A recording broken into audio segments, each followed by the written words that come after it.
Hi, and welcome to the third episode of Drag Me to Heaven.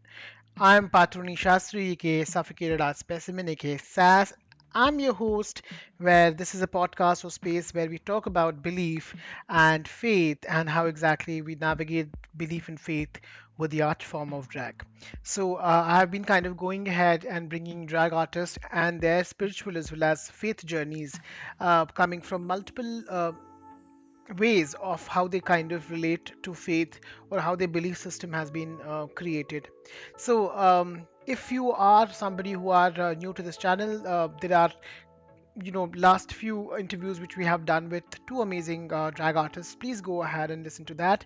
And if you like our content, please go and subscribe, share across your friends, and ensure that you are sending back your acknowledgement, any kind of feedbacks, any kind of suggestions, any kind of words. Please do send it to us. We would be more than happy to kind of listen. My email address is pcsas3@gmail.com, and you can also follow us on Instagram, that is SAS number 3 Dancing Feet. So today our guest is a very special guest, and they are one of the initial starters of the Indian drag scene in India. Somebody who has somewhere made drag as a very famous art form within India itself. And An amazing talent, actor, performer, somebody who has change the perspective of drag in its own nature. I would like to kind of go ahead and bring to you Maya the drag queen, or Alex Matthew. They are from Bangalore and bringing us a very nuanced conversation about how they navigate faith and the idea of the faith which they are born in, which is Christianity, and their drag and how their faith currently looks like. So let's quickly go ahead and invite Maya the drag queen. Hi everyone, welcome back to the third episode of Drag Me to Heaven. Yeah, definitely we are dragging you to heaven. Having said that, this episode is very special because I have a very wonderful artist who has been the pioneer of drag in the Indian scene. I could also say that somebody who has initiated it in a mainstream level, somebody whom I've been kind of following since my inception of drag, and somebody brings a very nuanced approach to it, which we would kind of go and talk as well as in when we proceed with this conversation. But without any further ado, let me invite Alex Matthew, aka Maya the drag queen, to drag me to heaven. Welcome, Maya. Hi, thank you so much for having me, and I'm ready to answer any questions that you throw at me. Great. So that's a very interesting way to start. I will quickly kind of brief you about what exactly is a podcast. This is a part where we kind of come ahead and especially discuss about faith and how faith practices or how faith creates our own entity as a drag artist. And this series is specific for drag artists because I wanted to kind of recheck and connect with my community of people, artists who have been doing a very wonderful work, and how do they check, how do they kind of align their belief system with their art. Thank you so much for agreeing to be a part of this, and I'm super excited to kind of take you through this entire wonderful space where we would be discussing a lot of stuff. But I know you better, but I wanted to kind of my audience to know as well, somebody who might be listening to this. Can you please introduce yourself and share the key beliefs or values of your faith? Okay, my hi everyone. My name is Alex Matthew, also known as Mai the Drag Queen. I'm originally from Kerala. I was born in a Syrian Christian family. I was born in Trivandrum, grew up in Cochin, and now I'm settled in Bangalore. My career spans for more than 10 years. So it's gone from being an HR employee to content writing to subtitle editor to back to PR. Right now, I'm in the PR and marketing field. I'm a PR freelancer, public relations freelancer, and my faith is also like it's gone and like in a roller coaster ride, especially after I came out. Obviously, I was born as a Christian, and I grew up the church, and And currently, I think I don't know what is the term to use, but I feel there is a higher power out there, and there is someone who is guiding me in everything. And right now, I practice. I do have a mix thing about, I take stuff from Christianity, I take stuff from Buddhism, I take stuff from like Reiki, and I also take stuff from. I'm a avid tarot card reader, so I think you can say that I am spiritual right now. So there is no traditional belief system that I follow. So it's like like how I keep saying that sexuality and gender fluid. I think my spirituality is also fluid. Great. Thank you so much for walking us through your, current belief and belief pattern. And this is something which also is very interesting to know, like regarding the tarot. That's something which have been doing, and then I stopped. I need to pursue it more professionally, I guess, because it's a Yeah, very because really. we all I mean, especially drag queens, we are very spiritually attuned, because we kind of know for the fact that how we are. So even if there are a lot of clarity that we've received, a lot of people don't have it. So Yeah. we kind of show them the way that, hey, you have to come through this way and this would work. So I feel everybody should learn tarot, or at least get a tarot card reading to know what's happening. And there is nothing to be scared about. No Yeah. black magic, no nothing devil worshipping thing and all of that. That's all nonsense, propagated by a lot of people. But yeah, I don't think that's something that's a good. It's a good tool, basically. Mhm. Okay, thank you so much for sharing that. Now, we all know that your work is extraordinary. However, what we wanted to understand is how did your journey into drag began, and did your faith play a role in shaping your drag persona? Okay, so like technically my drag started in school. Like I always skip this part because I'm like, why is that's not an important part and all of that. But it started with the fancy dress competition where, I think it was around 2004 or 3, 2003 or 4. And that's when, there were nobody in my, 11th or 12th standard. Nobody was doing fancy dress, and I was the only one ready to do it. And that's when, the Malayalam version of Chandramukhi and Bulbulaya, that's Manichitatar, where there is a character known as Nagwali. I got to play her on stage. And believe it or not, I got first prize for it. So I think it was a clear sign from universe that I should do drag. That's when I had my first spark with drag. Anyway, with college work and all of that, and sudden upheavals with life and all of that, I've came to Bangalore to work, and I really wanted to. I was into theater. I was doing improv. I was doing trying to go and nail auditions. All of that was happening, and the consistent feedback that I was getting was people were like, "Oh, you have a Malayali accent, and you've got this feminine quality," and I was like, "Why not change it into like something different?" And that's when I started watching movies. When I'm so I the movie that I did my fancy dress competition was on a Malayalam movie known as Manichitratar, and the character Nagavali.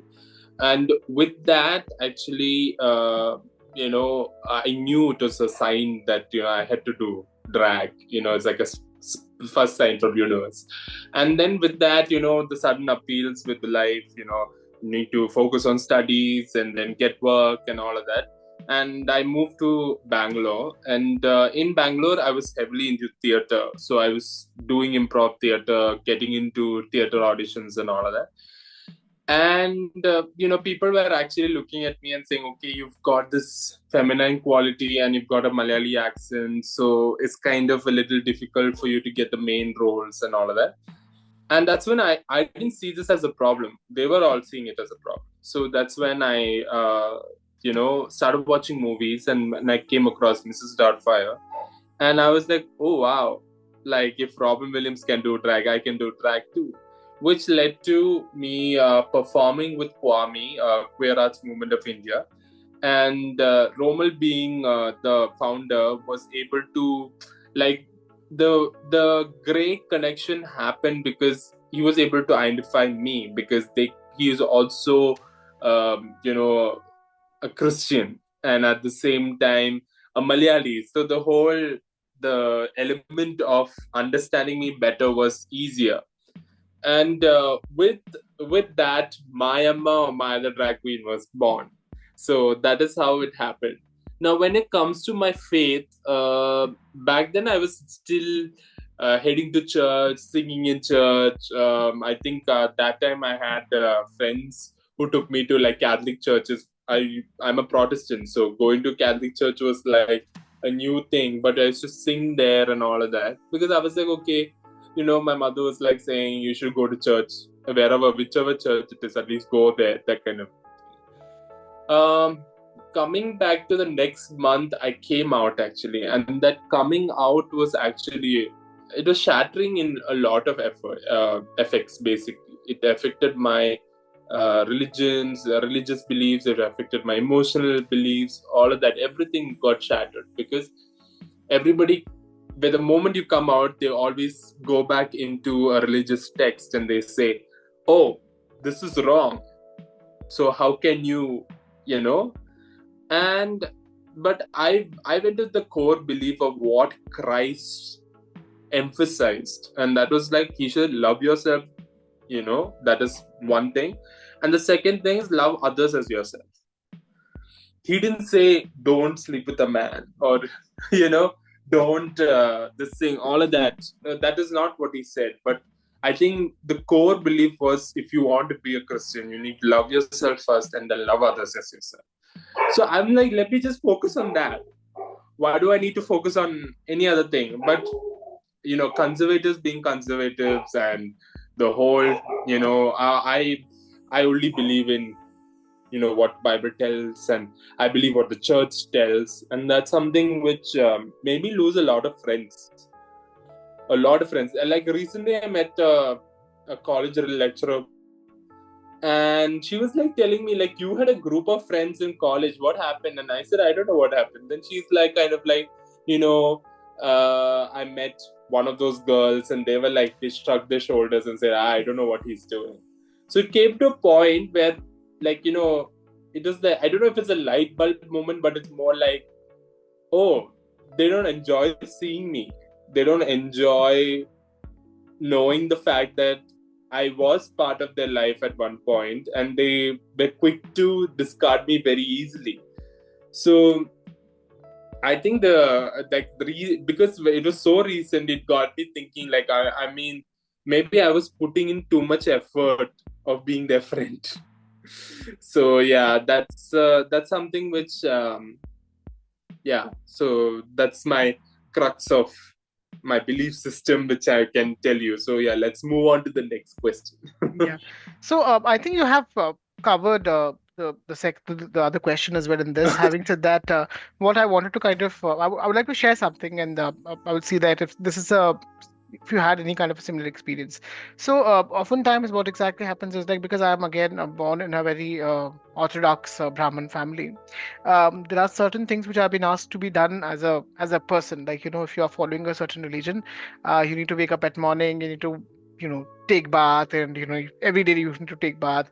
There are some things which are like janu. I'm not sure if that is something which we all need to kind of wear, all that kind of stuff which were prescribed and preached. So Hmm. when my father used to do something like that, like preach something or say that, okay, this has to be done, or this has to be done in this way, I kind of revert back and question, why should I do it?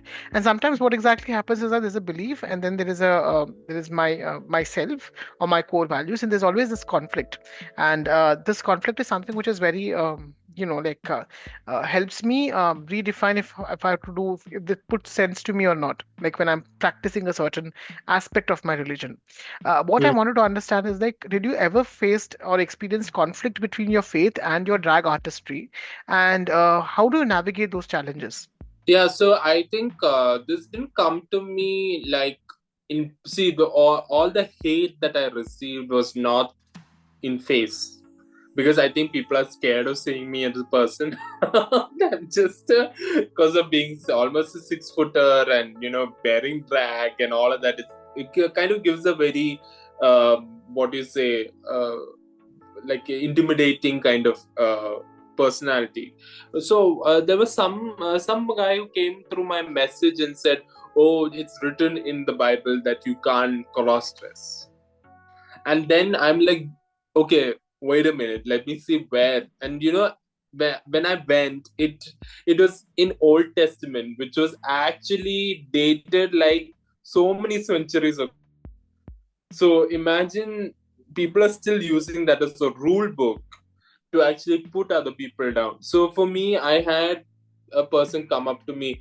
So that was just once. I don't think anybody has come and told me. So the moment they see you as a drag, they always equate you by being gay. They don't equate you by saying, okay, let me know what is his sexuality or what he identifies with. They always look at you, okay, gay or whatever other names they want to call. So and there was a time when somebody's like put there's only one God, and that God is Jesus Christ. And I'm like, yeah, but there are other gods too.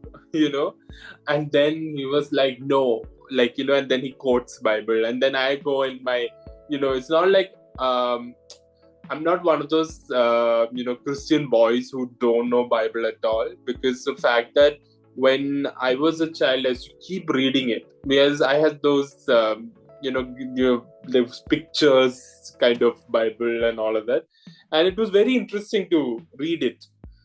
So I'm able to know for the fact that which chapter to go to and which to how to pick what and what to respond to. So I'm able to give comebacks using Bible actually. And like, see, for instance, somebody told me, oh, being gay is this thing. But I was like, if that is the case, then you should not have shellfish, you should not have pork, you should not wear clothes which is woven of two fabrics, you should not get divorced. That's also mentioned, that you should not get divorced. So I look at that fact and I'm like, if all of this is still written and you're not following it, then why would you pick only on gay people and say? So then I went into the whole thing, okay, let me give them a benefit of doubt. Let me see if they actually said a man and a man should not. So I went back into the Hebrew translations, and then I found out they said an elderly man can't take a young boy as a sex slave. That was the literal Hebrew wordings. Now what did the conservatives do in England and US? They translated by saying a man and a man should not lie together, and that is not right. So now they are propagating the fact that they don't like gay people, and so let's make a rule on that. So when it comes to like this, whenever somebody comes with this agenda that, oh, I go and give a comeback, a sassy comeback.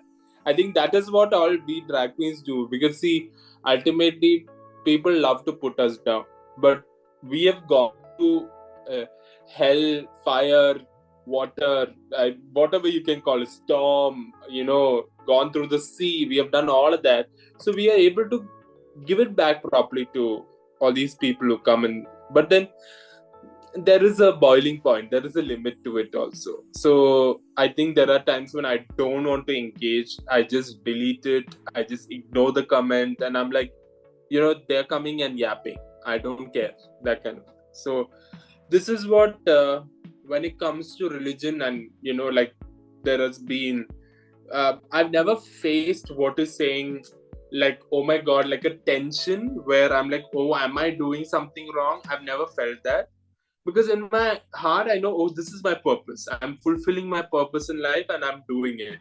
But if people find it wrong, that is on them, it's not on me. It's their battle, it's not my battle.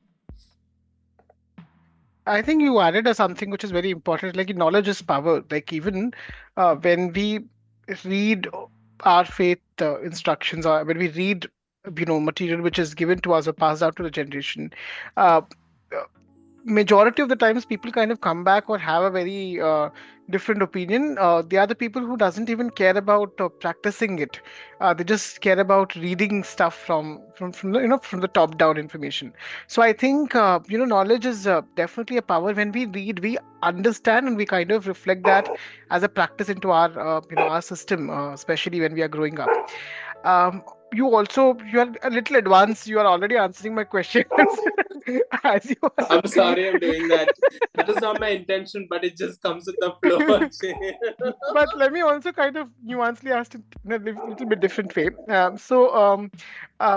You spoke about the things which are again which are being shown to us as at a gun religion as a gunpoint and asked to kind of change. But could you also help us to understand, are there any specific ways or aspects of your faith that supports or affirms gender, sexuality, or drag, and how do you as a queer individual draw strength from these connections? Are you saying, are there instances in Bible or in my religion where they are for their community? Is Hmm. that what you're asking? Yeah. There is a part in the Old Testament where um, a trans woman actually comes and asks for help from a prophet, and that I think they're sick or something like that, and the prophet actually heals them, Hmm. and they're not like shunned away because they are of alternate gender or sexuality. They're being like treated, and they've been treated very well as a human being, because that is the crux of it, right? Hmm. We are not being treated as human beings, we are being treated as the othering of us, Hmm. basically. You are not part of, like, if you notice, when it comes to our mainstream society, they'll never include us.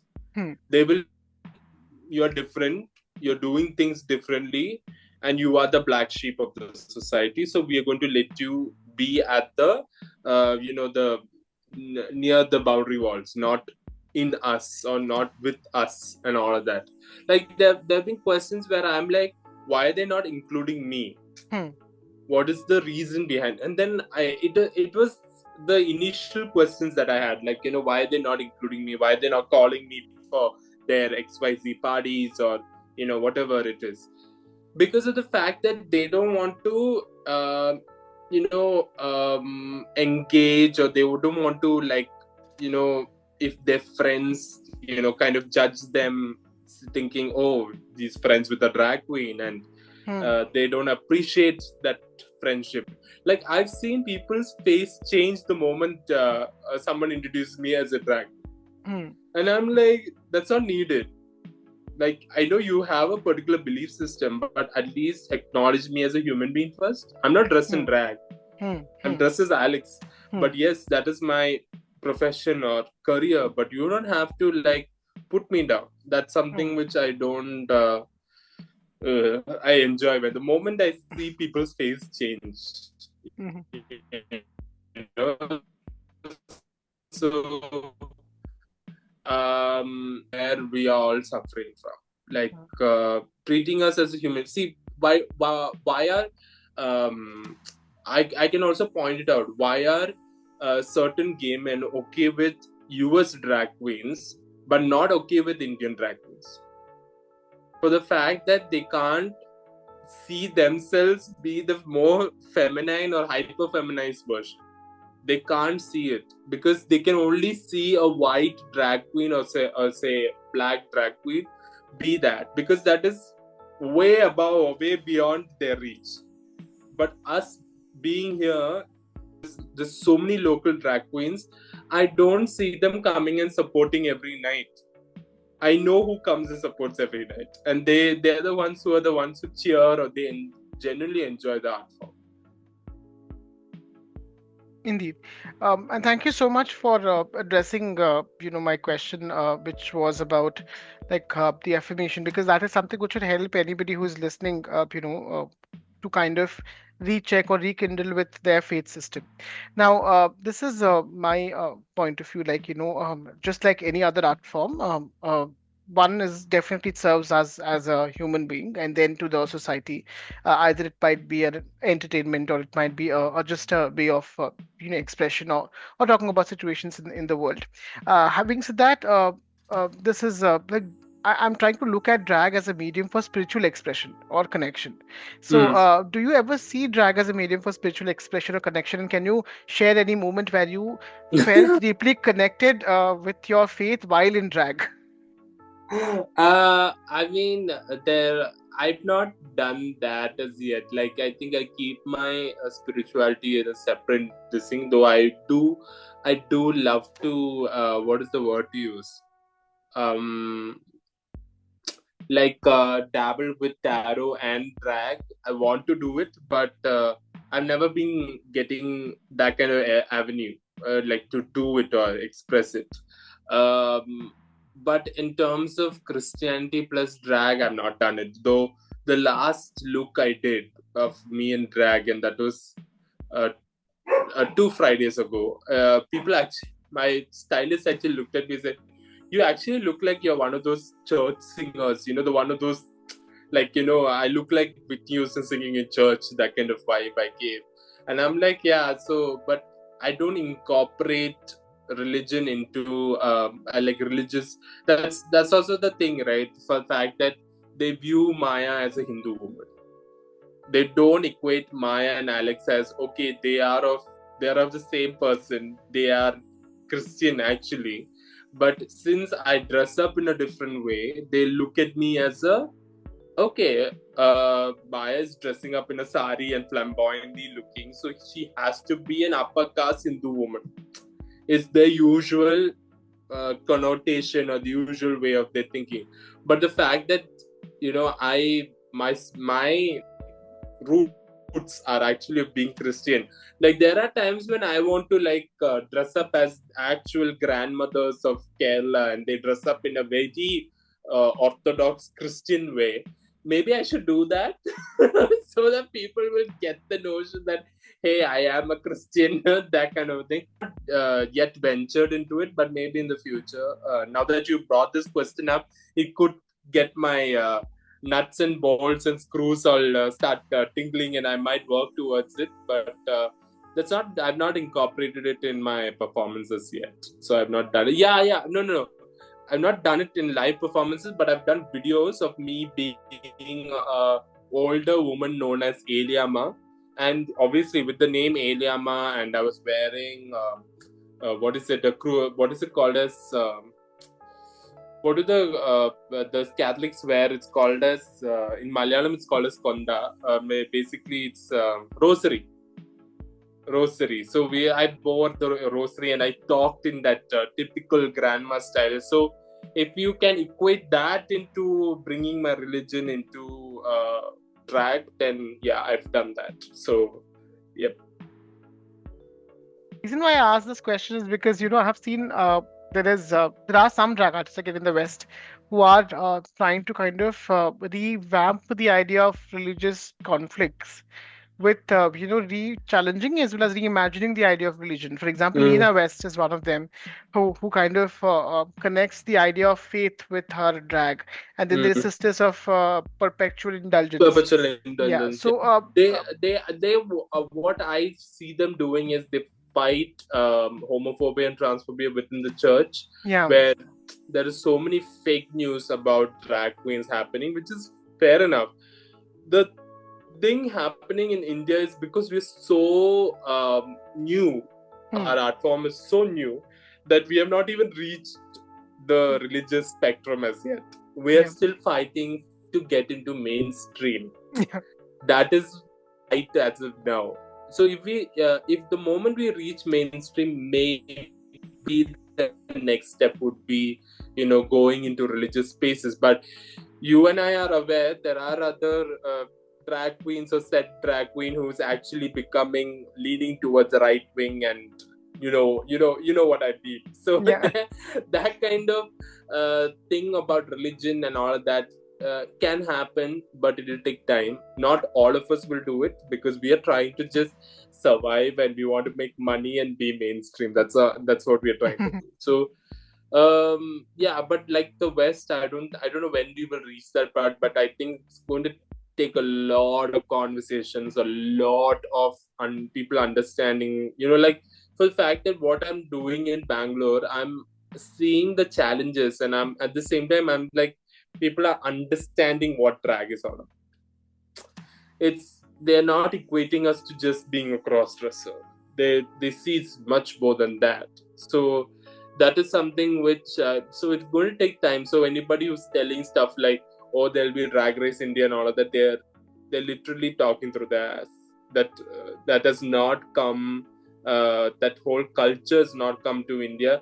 And fair enough, there are a lot of people say no, but drag was not that big in Hmm. US when Drag Race came out.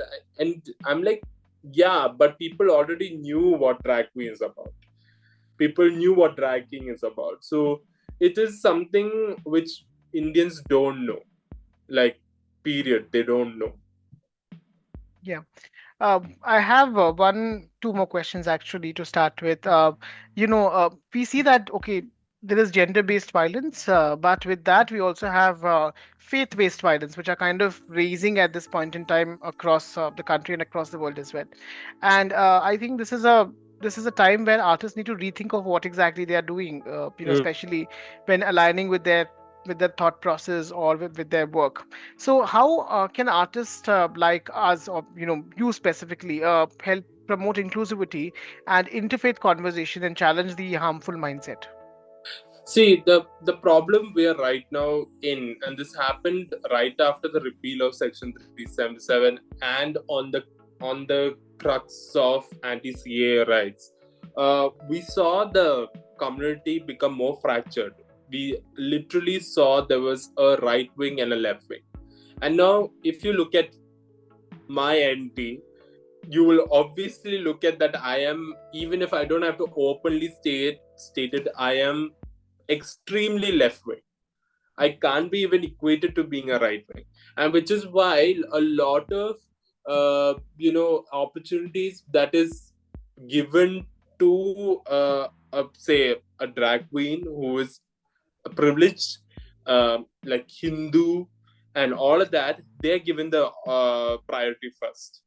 While me, I don't think, unless I have to fit in the bracket of, okay, we need a minority, we need a person who's not looking like the that drag queen that we chose. So that kind of, I will tick those boxes.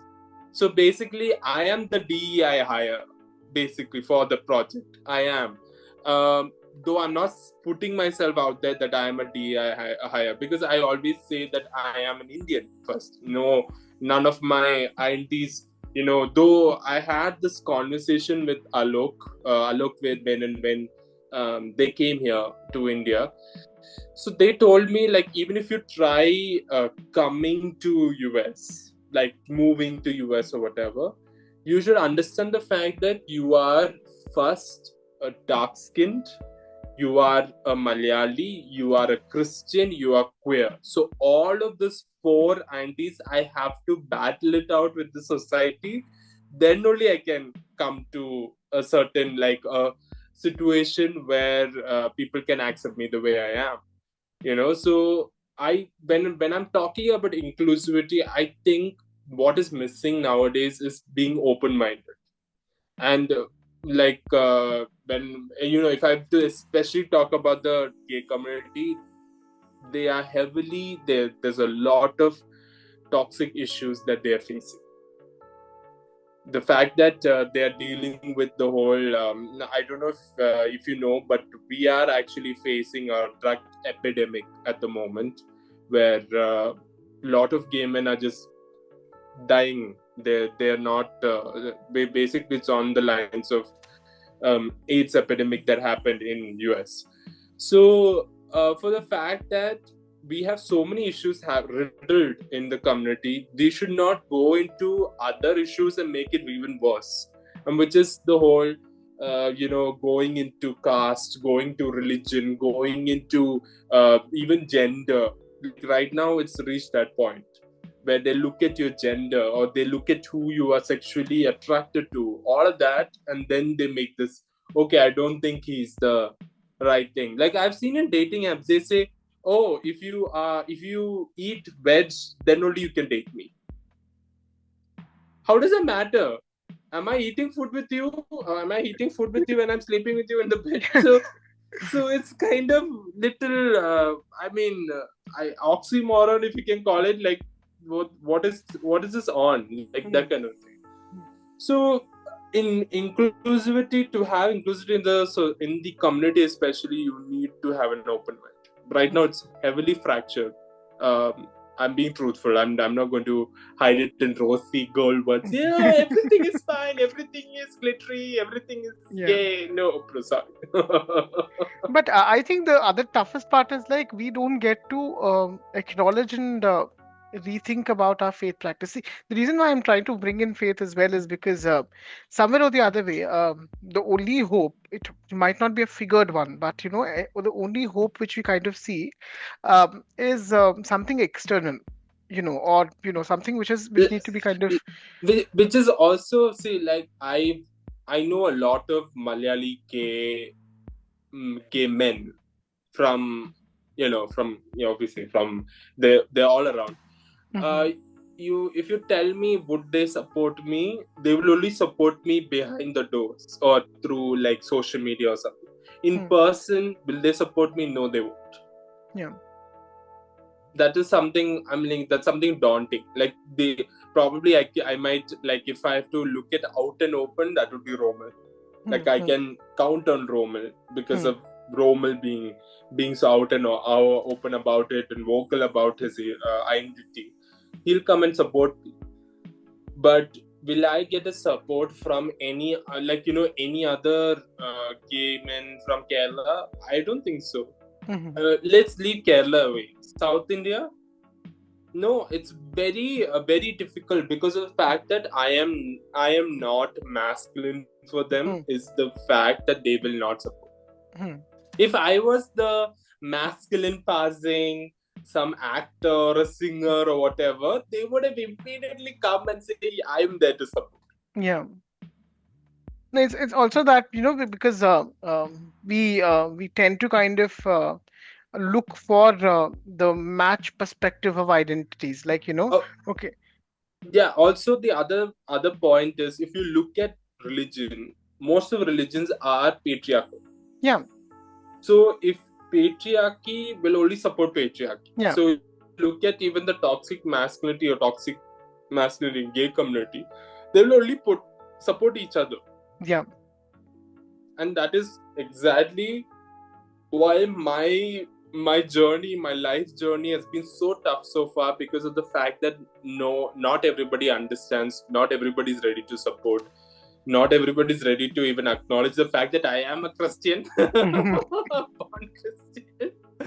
They still equate me to being a Hindu, so that kind of a thing. So like I've seen people, like they are one of the stalwarts of the community. They go into this whole notion about a rice bag and all of that. And why would the older generation of the community say such stereotypes about religion? Yeah.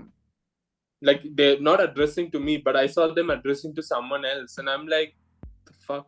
Like, so imagine that is how you would look at me as well. Great. Thank you so much for sharing that.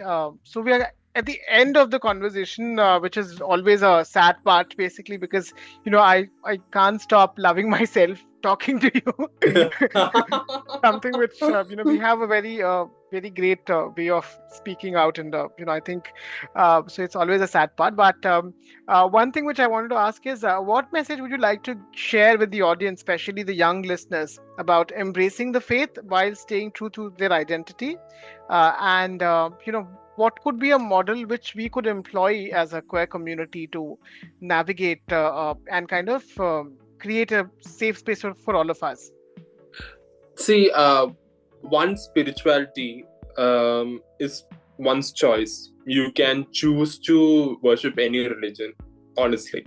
Like you can pick stuff from each religion and choose which works for you. And then, like, say for instance, when I came out, Christianity, like, I felt like as if I was not able to relate to it anymore because of the fact that they kept saying that you are wrong, you're wrong, you're wrong. So that's when I fell back into Buddhism. The fact that I learned about that particular chant from a movie which is done by Tina Turner.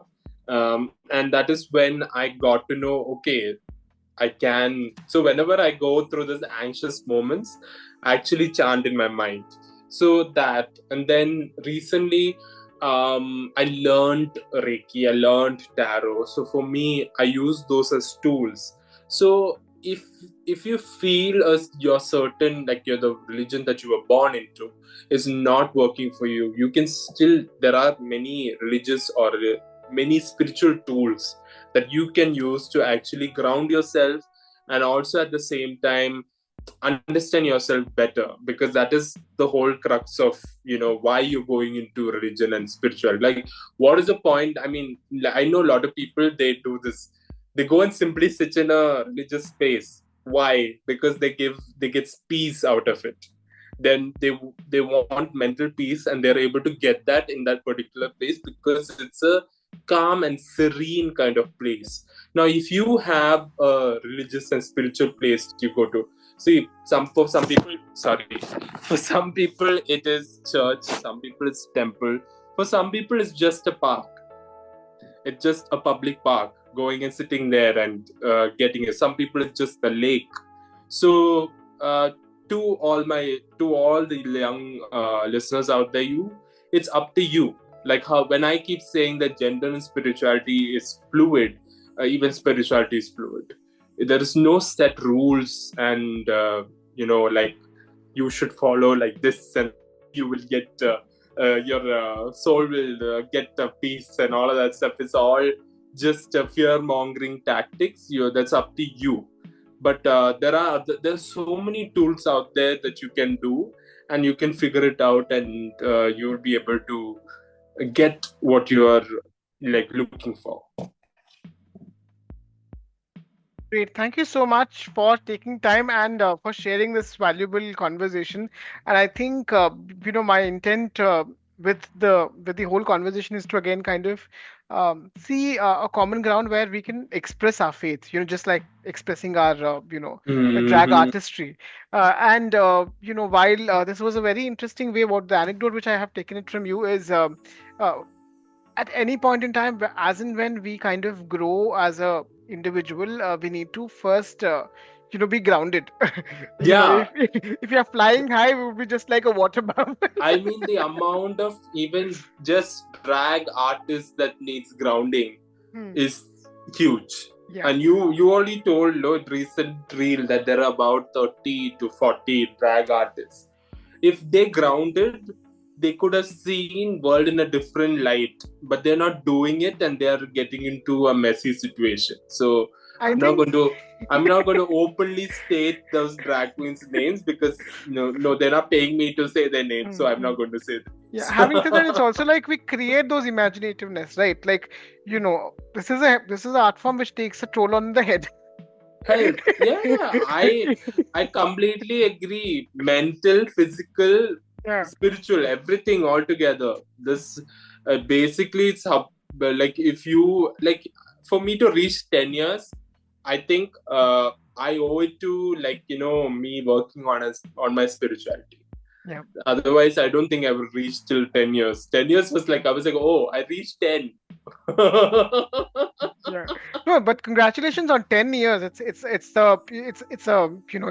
decade. It's not 2 years from decade, but I think we are just making it a decade. So congratulations for that. And thank Thank you you for so doing much. everything, which is to kind of I think from your first step of doing drag to what you are doing as of now, it's always been a give back to the drag scene altogether. So thank you so much for being that leader in leading a lot of space, and thank you so much for being that person as well whom we can kind of share. The sharing space is something which every artist needs, and that's when we can kind of think back on what to create and what to kind of make in this space. So I think thank you so much for doing that.